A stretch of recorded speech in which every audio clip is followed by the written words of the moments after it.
दोस्तों, आज हम उस महान व्यक्ति के बारे में बात करेंगे जिसको भारत सरकार द्वारा पद्म भूषण और पद्म विभूषण से सम्मानित किया गया है, जो भारत का दूसरा सबसे बड़ा पुरस्कार है। बात करेंगे उस इंसान की जो अपने प्रॉफिट का 66% हिस्सा चैरिटी में दान कर देता है और देश पर आई कोरोना जैसी मुसीबत के समय सबसे बड़ा 1500 करोड़ का दान दे देता है। जी हाँ दोस्तों, आज हम रतन टाटा जी की जीवन पर बात करेंगे। उसके लिए वीडियो के आखिरी तक बने रहिए। रतन टाटा का जन्म 28 दिसंबर 1937 में मुंबई के एक फारसी परिवार में हुआ। 1948 में जब रतन टाटा 10 साल के थे तब उनके माता पिता का डाइवोर्स हो गया, जिसके कारण रतन टाटा को उनकी दादी माँ ने संभाला। आगे की पढ़ाई के लिए वो अमेरिका की कॉर्नेल यूनिवर्सिटी में एडमिशन ले गई। रतन टाटा शर्मीले किस्म के थे और समाज की झूठी चमक में विश्वास नहीं रखते थे। अपने टाटा नाम को भूलकर खुद के दम पर रतन टाटा ने अमेरिका में एजुकेशन खत्म होने तक होटल में बर्तन मांजने से लेकर कारपेंटर तक कई छोटे मोटे काम किए। 1959 में उन्हें बैचलर ऑफ आर्किटेक्ट की डिग्री हासिल हुई। 1961 में उन्होंने अपना करियर टाटा ग्रुप के टाटा स्टील के शॉप फ्लोर पर काम करने से शुरू किया। टाटा की परंपरा के अनुसार 1970 तक वो टाटा ग्रुप के अलग अलग कंपनी में काम करते रहे। 1970 को उनको मैनेजमेंट में प्रमोट किया गया। 1971 में रतन टाटा को टाटा ग्रुप की टीवी और रेडियो बनाने वाली और घाटे में चलने वाली नेल्को कंपनी की जिम्मेदारी दे दी गई। अगले 3 सालों में रतन टाटा ने इस कंपनी को खड़ा किया और नेल्को के मार्केट शेयर को 2% से 20% तक बढ़ाया।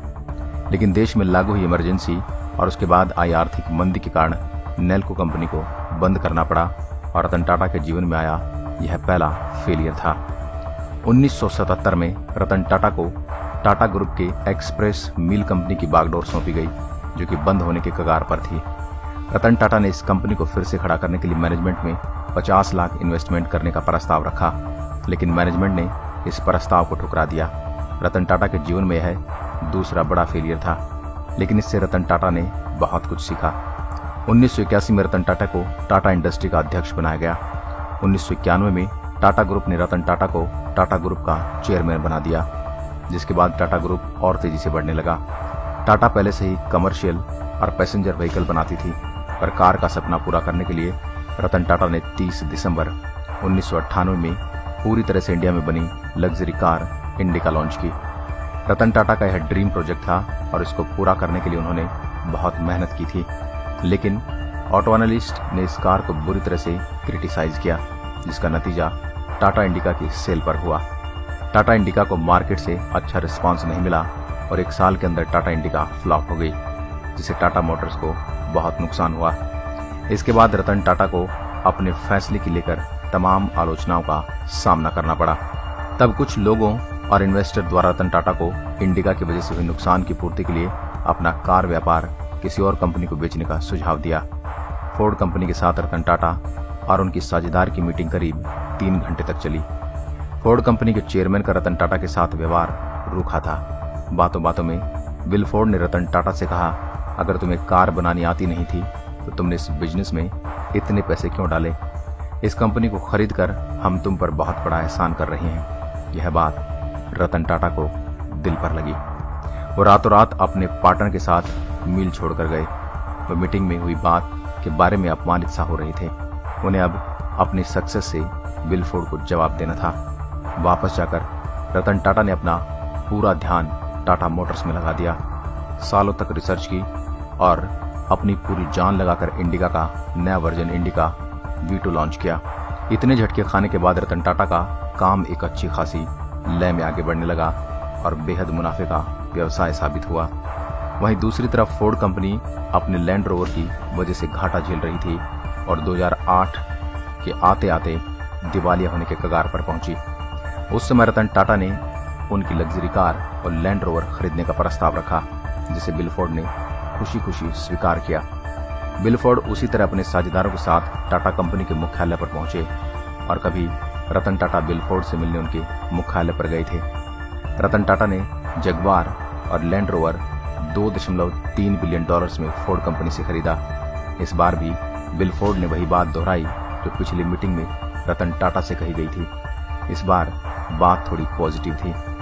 बिल फोर्ड ने रतन टाटा से कहा, आप हमारी कंपनी खरीदकर हम पर बहुत बड़ा एहसान कर रहे हैं। आज जगुआर और लैंड रोवर टाटा समूह का हिस्सा हैं और बाजार में बेहद मुनाफे के साथ आगे बढ़ रही हैं। रतन टाटा अगर चाहते तो बिल फोर्ड को उसी मीटिंग में करारा जवाब दे सकते थे, लेकिन रतन टाटा अपनी सफलता के नशे में चूर नहीं थे। यह वह गुण है जो एक सफल व्यक्ति और महान इंसान को दर्शाता है।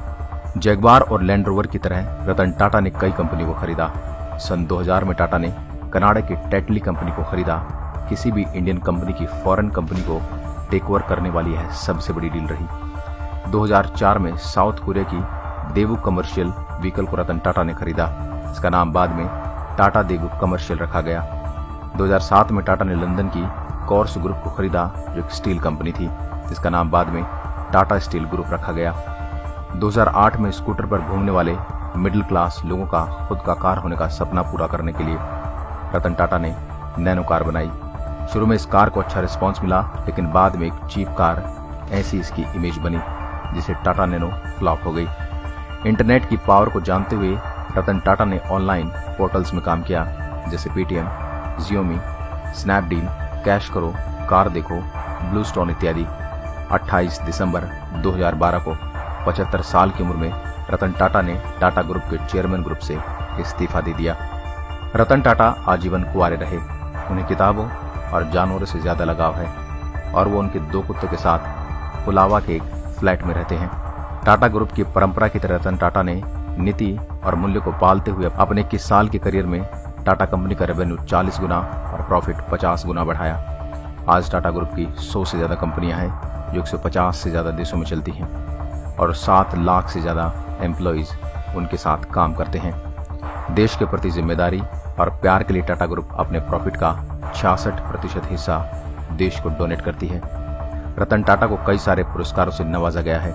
रतन टाटा को 2000 में पद्म भूषण और 2008 में पद्म विभूषण से सम्मानित किया गया, जो भारत का दूसरा सबसे बड़ा पुरस्कार है। दोस्तों, ये थी अपने देश के महान उद्योगपति रतन टाटा के जीवन की कहानी। रतन टाटा के जीवन की कौन सी बात आपको सबसे अच्छी लगी, यह हमें कमेंट करके जरूर बताएं और इस महान व्यक्ति के बारे में सबको बताएं। धन्यवाद। जय हिंद, जय भारत।